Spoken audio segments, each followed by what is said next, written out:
Hello, Mark Larsen from Dream Kitchen Podcast. Thanks for joining us today. I have my guest, Sarah Dawkins from Spain. How are you doing, Sarah? Hi, Mark. Hi, everyone. I'm great. Thank you. And you? So I'm doing great. I'm a morning person. It's just 6 a.m. here, and Wow. I'm pumped. I've been up since like four something. Wow. Um, I love mornings anyway, so especially in the summer. But so how was everything in Spain? Is that where you grew up? No, I'm from the UK. We moved here about 8.5 years ago for the sunshine, the Mhm. lifestyle. Yes, I can believe that. So where are you located at in Spain? We're near Alicante. It's university town. There's an airport there. Okay, okay. So why did you choose that particular town? Was there a reason? My father-in-law lives here, and we visited for every year with the dog. So we drove over, made a holiday of it, drove back. So you kind of knew the area then. That makes sense. I definitely Yeah. so Sarah, we just talked the other day and had a great conversation. I look forward to the days too. And so Sarah, what do you do? A little bit of background of what you do in Spain.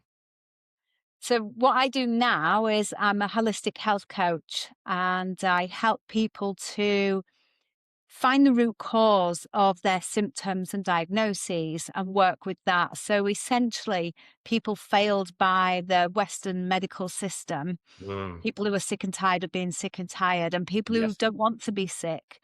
yes, Because healing starts at the root cause. We have to look at why is our body producing the symptom? Why have we developed this diagnosis? Where has it come from? yeah. Whereas Western medicine will give you a pill and call it healed because there's no symptoms. Whereas I'm like, let's dig into why your body is expressing Amen. this because there's wisdom in our symptoms. Yes, yeah. It's trying to tell us, trying to tell you what's wrong. And yeah, they want to throw you lots of pills, and this, Western medicine is just yeah, and I'm not I'm on board with you. I think that is. So how long have you been on this journey with what you're doing right now? I I actually started this journey in 2005 Okay. when we were living in America. We went forever. That's a Okay. different story. Okay. But I was challenged by a nurse colleague in 2005 about my use of pharmaceuticals at home. Now, I was raised by a nurse, so all I ever knew was doctors and pills and hospitals. So when she challenged me, curiosity got the better of me. I'm like, well, why would she do that? So I went home and started researching partly about pills and their history, and partly about what else is there if there's no pills? Right. No, and there's so much out there. And I'm new to this journey, but I am to the point where I no pills, none of that. So food thing, there's so many side effects. You need another pill for the side effects. Yeah. And so how did you go about learning about all this? Well, the internet was available for most people back in 2005. So literally after work and on days off, I would just spend hours and hours on the internet researching. And the more I read, the more doors opened. I'm like, I make a note of that. I need to look that up. I need to look that up. And I had Uh-huh. lists And of then I leads need each other, to go yeah. back and I'll just follow this thread for now. But this has opened up all these other doors and wrote all that down. And it was literally just hundreds of thousands of hours researching, Wow. reading, and then starting to make small So, changes in my own diet and lifestyle. no, I mean, that is amazing. So I mean, you're a holistic health coach. So how long you been doing that? I qualified in 2016, Okay. um, but then just started working with friends and family initially just to because I only had the knowledge of my own healing plus the people who'd written theirs in my book, but I needed a lot more wider. I had theory, but I Okay. didn't see I had other people's versions of what they did and how it worked out for them. But for me personally, it was tentatively forward steps to learn more about what's possible for other people. I knew what was possible for me, but Sure. Yes. did that extrapolate into other people? And if not, why not? And what needed Yeah. working with? So it was a very iterative, evolving process. Okay. Now, I mean, so do you have a certain amount of people you work for or work with, I should say? Um, I tend to find that people find me, that Okay. want to work with me, Okay. and it's not everybody's a fit. They have to, A, want to heal, and B, believe that it's possible for them. Yes. Yes. Yeah, you do. Because if you think this is kinda, woo woo as, they say, you're probably not gonna be a candidate for it to work. Because I mean, kind of what you believe, it does bring it about. So, so how do people find you to work wanna work with you?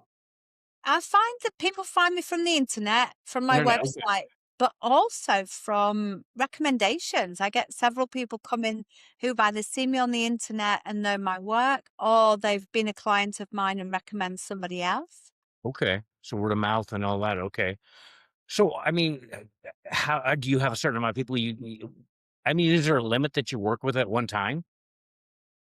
Um, I because I'm semi-retired, I Okay. find that I have enough people to fill my time because when people work with me, they tend to have rapid results and rapid turnarounds. So Okay. I don't need to work with them for long periods of Gotcha. time unless they choose to. But for me personally, let's take it week by week or month by month and just I'm not big on saying to clients, you have to work with me 3 months or 6 months. It's like Okay.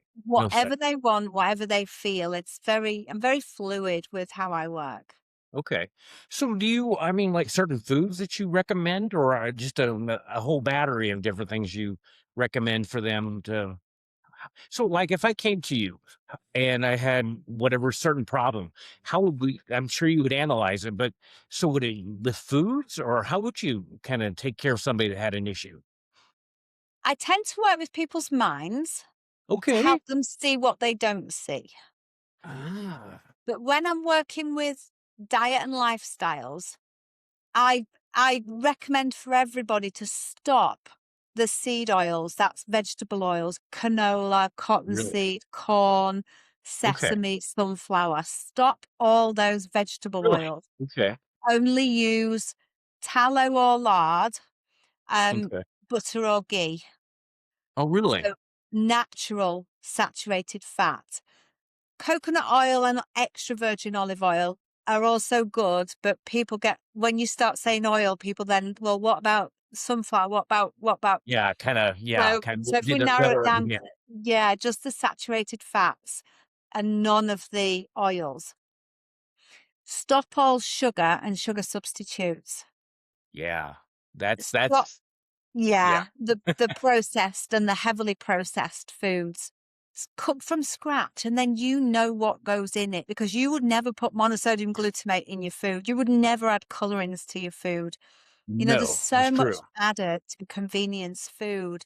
Um, and most of it is not good for us. Some of it No. is naturally derived, but a lot of it is made in a factory. Yeah.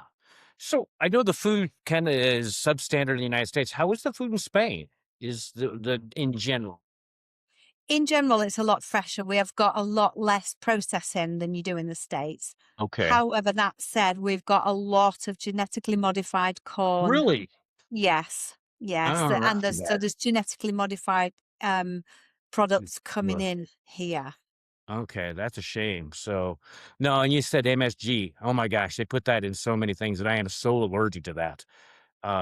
Yeah, there was one time where they put a lot in it. About it, I just about ended up in the hospital. Wow. Yeah, it's one of my. I'm really sensitive to that. So, so okay. How many? I mean, like, so I come to you, and do you know? I mean, the timeline. How do you tell somebody? It's like, so I'm going to work with you until you're well, or how do you phrase that? I phrase it as make an appointment to come back whenever you're ready. Ah, So I okay, leave it with the client. Like I say, I'm not a you must work with me for 3 months or 6 months. I'm like, if you want to come back, come back. And it's very unconventional for coaches because they tend to sell okay, programs. And I'm like, okay. let's work together until you don't want to work together. I like that. I think that's very good. So that leaves it in the, as they're feeling better. So do you? I mean, what age groups do you work with? Children? I have I have worked with children. Okay, Um I but from I think 11, I think, is the youngest I've worked with. Let it okay, Not tiny children. okay, But I predominantly work with midlife males and females, predominantly okay, females, but I do work with males as well. But that said, I have worked with several children. okay. So what is the oldest person you have worked with? Anybody that's really quite up Um, years in the years? yeah, sort of mid 80s, 85, Oh, wow, 86. that's awesome. That is so awesome. It's never too late then. No, I think It's that is never too and late. they were No, very receptive to what you're doing then, evidently? absolutely, absolutely, yes. Wow. So you have your books behind you there, in all the different languages. How I mean, did you always wanna write a book? I never saw me writing a book at all. I Oh, had really? authored, Okay. I had authored some medical journal articles on research from my nursing when I first started nursing, and I used some of my assignments through nursing school, Okay. tweaked them, and sent them into the medical journals to help other people through what I'd Okay. learned from my own research. But I never saw me writing a book. It was never on my list of things to do. Was it It was okay? never even entered my head. Oh, Uh-huh. Sarah, you'll write a book one day. No, that thought was never there. It was a friend of mine. We'll just call her. She has gifts, Uh-huh. and she said you'll write a book one day. And at the time, I was in a really dark, deep Hmm. episode of depression. So I'm Okay. like, I don't see that Right. really, but I'll hold it Sure. because Yes. it's come from you, and I trust you. I'll hold it, Uh-huh. but I don't see that it's going to come to fruition. Well, here we are. So how long ago did you write the book? So I started writing the book around 2012, 2011. Okay. Okay. Wrote about all my own healing because for me it was mind blowing. I'd come from the medical model where I need doctors and pills and Yeah. hospital Yeah. to healing a whole slew of chronic health problems. So I wrote about everything I'd healed and what I'd done, thinking there's Nice. got to be more people like me who've only ever been in that medical model and don't know about everything external to that. So that was my ideal audience, people who just don't know what's available because they're stuck in that Yeah. box Very of medical much. model. Yes. But then this little voice was on my shoulder went, "Well, who do you think you are? You're not an author. Nobody's I know going to that read voice. this." So I'm like, shut my laptop, and it lived there for 5 years because who did I think I was? I'm not an author. Yeah, but one day, 5 years or so down the line, I woke up like, "Just got to write this book. I've got to Uh-huh. do it. It's got to have other people in it. It's got to have lots of health problems that I've not suffered from, that other people have healed naturally, and Sure. that way Yeah. my story and their stories will help people to believe what's possible for us." Yeah. Because I would have never have believed you could heal multiple sclerosis and ALS, and, And that well, I'd is healed autoimmune, so I knew that was possible, but amazing. so many different health problems. Yeah. And it was just amazing to read them all and speak to these people and know that they'd healed life-threatening cancer. Things that doctors say you will never heal this, Yeah. especially not without pharmaceuticals. Yeah. That's what they say. So, I mean, how did you just go about? I mean, just you said you waited 5 years. What was the impetus after 5 years that got you back to going to on the journey? I mean, that's I Just mean, that waking up. Just waking okay, up one day with that knowledge, like, "I've got to write this book. I've got to finish it. I've got to open my laptop and get it back out again and invite other people to write in it." excellent. So it was kind of like that voice. It was a different voice. Kind of told you Yes. now's the time. Yes, because I Yes, know I've the done a lot voice. more healing. Just Yeah. shooed that voice off my shoulder. Yes, I know that voice, and it's like, "Be quiet." Yeah, that one, yes. No, I mean, so okay, you have it in different languages. What languages do you have it in? It's in English, Spanish, Dutch, and French. Okay, okay.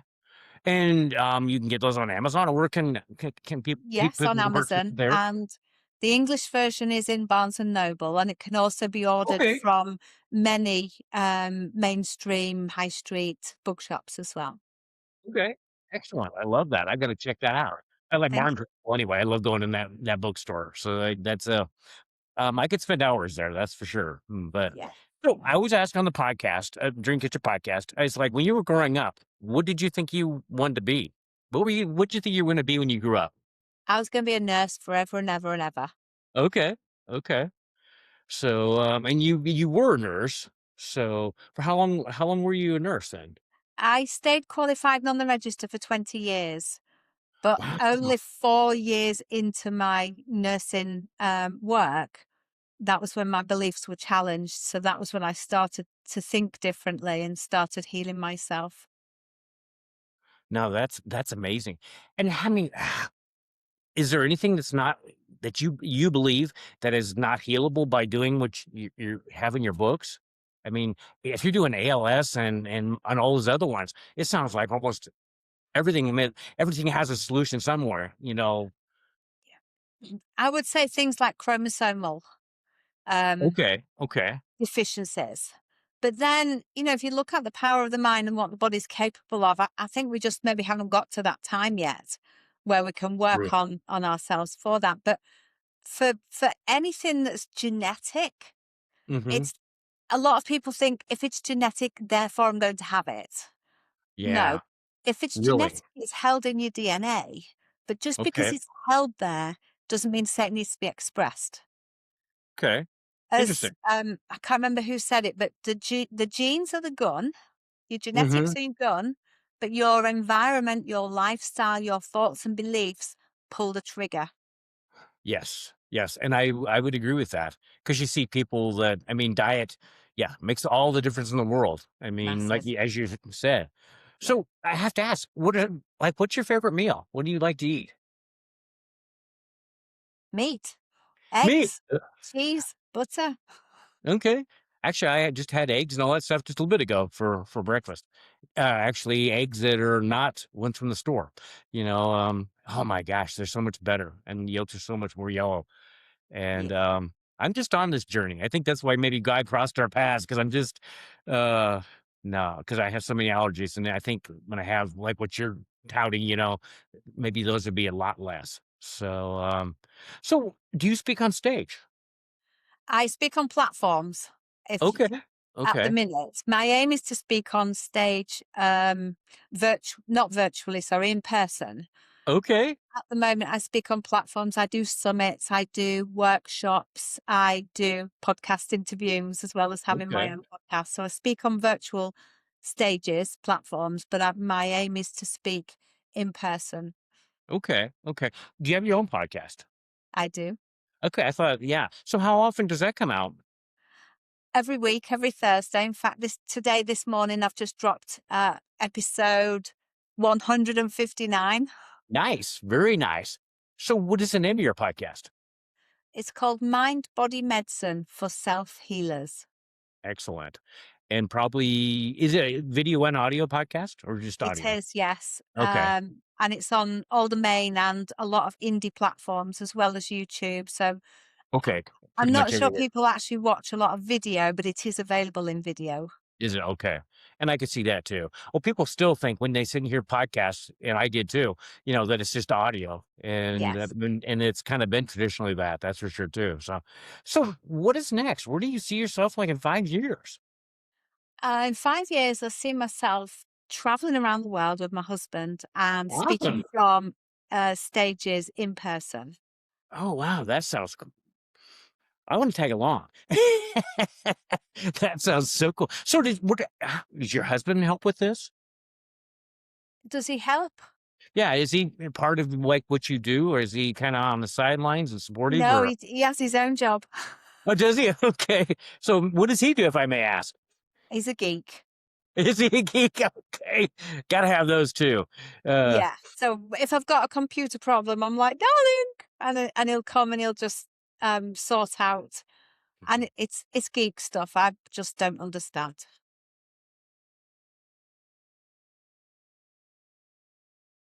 yeah, that's good to have. In fact, we had some at the beginning of this podcast where it didn't want to cooperate. So I mean, I admire people that do that, with all the technology and how fast it changes and everything else. I mean, it's just, um, I like that stuff, but I get very frustrated with it some days. So You and me both. Sometimes they'll come in and it's like it's so simple. I'm like, why didn't I know that? yeah, that is, and they think it is simple. It's like, not to me, that's not simple. It's just, I'm just glad there are people out there that do that, or and do programming and all that stuff. I mean, it's just, so do you have another book in you, or do you have more books that you wanna write? I have actually started a second book. Now I started it last year, Okay. and it's researching how people in general what they think about empathy Oh, wow. Okay, that's because interesting. it came from a conversation I had with my husband, which transpired that we both see it totally differently, Okay, that's interesting. which piqued my interest. Well, if we see it differently, does anybody else see it differently again? Right. And wow, the amount of differences is unbelievable. Very interesting. That I mean, yeah, and we lack a lot of empathy, I think especially United States, because everybody's in their go, go, go thing, and Yeah. it's like, "Get out of my way," and it's just like, no. In fact, yesterday, I was out and about, and there was this gal who, had been a nurse, and she has this thing that's basically her spine is kinda collapsing, and, she was actually on the side of the road wanting help, just food or anything, and I stopped, but nobody else, and they like she said, they just give her dirty looks, and she's like, "I'm not, a deadbeat," she's done a lot, but she says, "I'm in excruciating pain," and it's just like, don't assume you know their story just because they're wanting and she didn't even want food, she just wanted some plates and stuff to have food that she got from the food pantry, and she wanted very little, but it's just like, we definitely so, I mean, oh my gosh, you could run with that for a long ways because I don't know how people are in Spain. Are people pretty friendly in Spain or Yes. open? They are. It's all about community. Everybody knows everybody. Everybody speaks. Okay. But then we live in a tiny little village. There's only 1,300 people here. Okay. I would like your village. I would love that. I mean, that's kind of where I'm at. I mean, that's why I like Nebraska too. We're kind of, um, well, I think I told you the other day, everybody says we're nice. I I guess that I guess that's good. So have you ever been to Nebraska? No, when we lived in the States, we lived in Florida. We did a year in Boca Raton and a year in Ocala. Okay. Did you like Florida? It was okay. He's like, that's, so, I mean, why did you come over to the United States? Uh, I we wanted to travel the world, Okay. and work in other countries, and because I was a nurse, it was kind of like a passport to anywhere, so Sure. I sat the NCLEX exam, well, flew over to America to sit the NCLEX exam, told us I passed it, signed up with the agency, and they got me a job. And I was literally asked, which state do you want to be in? So we said Okay. Florida because we'd been there on holiday, but obviously being on holiday several Yeah, times, not just once, right. was much different to actually living and working there. I And can it was see just that. the whole system was so different to the systems in the UK. I bet. Yeah, and I can't think better. I think that, yeah, we're so messed up in this country, especially with our health insurance right now. So, so okay, going into health insurance because I'm dealing with that so much right now. How is health insurance? Do you have coverage for everybody in Spain? Here in Spain, the nationals it's similar to the UK that they pay national insurance, so they pay something to the Social Security Office out of their salary, and Okay. that covers their healthcare, so they get free healthcare. But there is a Right. two-tier system, so there's the private system where you pay health insurance like do in Okay. America. It's Okay. nowhere near the price it is in America. Yeah. So much cheaper, and then so you get private health insurance. Okay. Because we've been here more than 5 years now and we've got permanent residency status, with a Okay. card, so like a green card in America, we've got the, equivalent here in Spain. We can now access free healthcare. So for the first 5 years, we had to pay private health insurance. Now we've Okay. got this card. We had to go Okay. through all the legal loops to get the cards, but it's, we've Okay. done it legally, but now Okay. we've got the same rights as Spanish citizens. We can access the healthcare system for free. Very good. Because I mean, my wife Cheryl and I have thought about moving because right now, they raised our premium to $3,600 a month. and it's just like, who can do that? You know? So I don't have insurance right now because I can't afford that, and I don't know who could, and if I could, I'd probably do private I probably wouldn't need insurance. Well, my So husband and I, when we were paying private health insurance here, it mhm, was €220 a month okay, for the both of us, okay. That's and not too that bad. covered everything. Everything, Really? Everything, really? everything, yes. Oh, wow. Okay, I may have to move to Spain. It's just, so what town would I mean, what big town are you close to? Alicante. Okay, We're okay, between Alicante and Murcia, but we're nearer to Alicante.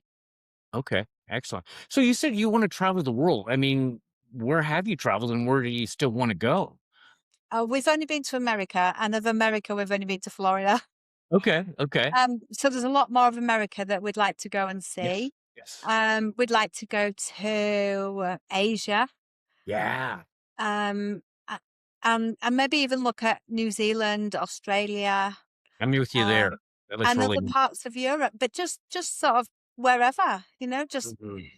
and Yeah. Scandinavia to see the Northern Lights, but obviously in the summer when it's a bit warmer. Yeah, I 100% agree with you on that one. I'm not a fan of winter, that's for sure. So, yeah, it's been really weird because we're in the middle of the United States and we've been getting the northern lights all the way down here. I've never seen them like they've been. Um, Really, they're amazing. I mean, pictures don't do them justice, that's for sure. I mean, but so I mean, trains are trains very prevalent in Spain?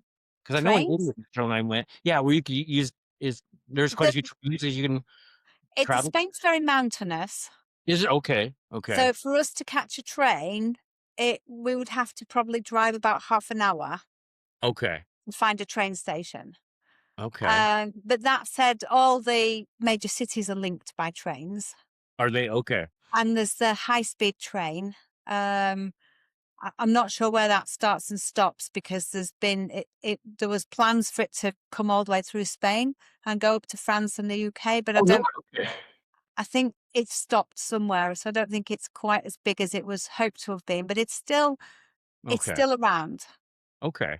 Well, I knew in Southern Italy, that was the way to travel after we were in one taxi. After the taxi is like never again. Those those people are they're, polite, but they're crazy. Those Yeah. drivers are unbelievable. Uh, I mean, we're because we're in a remote village in the mountains, there's one bus a day. It leaves at 5:30 in the morning. I think it comes back at 6 o'clock at night. okay. And that's it. So you have to have your own car to live up here. Okay. So what kind of car do you have, am I asked? We just got a Ford Cougar, nothing flat. Okay. Okay. So we've got Fords over there. Okay, that's good. Yeah, So no, that is good. So I mean, I think I asked you the other day. Would you ever do they have TEDx talks in Spain? I'm sure they would. Would you But want to do this? I would like to do a TEDx, but I'd like to go back to the UK to do it. Okay. So why's that? Um, just to think because of the affiliation I've got with the UK. Okay. And I think also maybe a lack of knowledge that I might be expected to do it in Spanish, but I don't, and I potentially could, but there's that I potentially could as well. So yes. it's the unknown, I think. I haven't looked into it in Spain. I've only looked into TEDx in the UK. Okay. Okay. Yeah, I know a little bit. Well, we have a lot of people around here that speak Spanish, just coming out from Mexico, and I've learned some. But to do a presentation, I would be the English would start coming back out. I think it might be very interesting TEDx. So so what else is next? I mean, what else have you not done with your journey? I mean, yeah, probably continually learning, I would guess. Yes, So always, always learning. I am an eternal student. excellent. That's It's the way we just should all always be. me. Yes, there's always something to learn. Yes. And as I say, potentially look at doing a TEDx, touring the world, talking from in-person platforms as well as do more virtual platforms, and pull that second book off my computer and just, Yes. get stuck into it again. And I'm just glad that you got after the 5 years you went back, because a lot of people never go back. So, I mean, and that especially after that long, that's very good. I mean, so anything else before we end the podcast that you would like to share with the audience? We're all healers. I Yes. know people say, "Oh, I need to go to a healer." But actually a healer is just somebody who reignites the knowing within yourself that you too are a healer. So we're all healers. We can all heal. And if we believe we can, we absolutely will. But if our belief says, I can't heal, I need doctors and pills, it will stop us from healing. Yeah. Yeah. And that is so true. And I see that mindset. So like I said earlier, in the United States, very prevalent. You need to just come over. You need to come to Nebraska. Then you're centrally located. You can go out from everywhere. So I hope I get to meet you sometime in person. That would be very awesome. All day.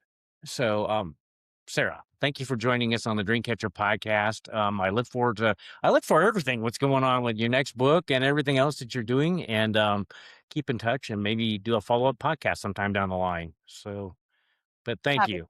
Thank you. And can I just point people to my website to find me? It's Yes. www.sarahdawkins.com. And we'll put that in the show notes too. Yes. So we Lovely. make sure Thank we you. have all that there so they can find you. So, Sarah, I know you're way ahead of us in the day, but have a great rest of your day and we'll be talking soon. Thanks, Mark. Appreciate you. Thank you.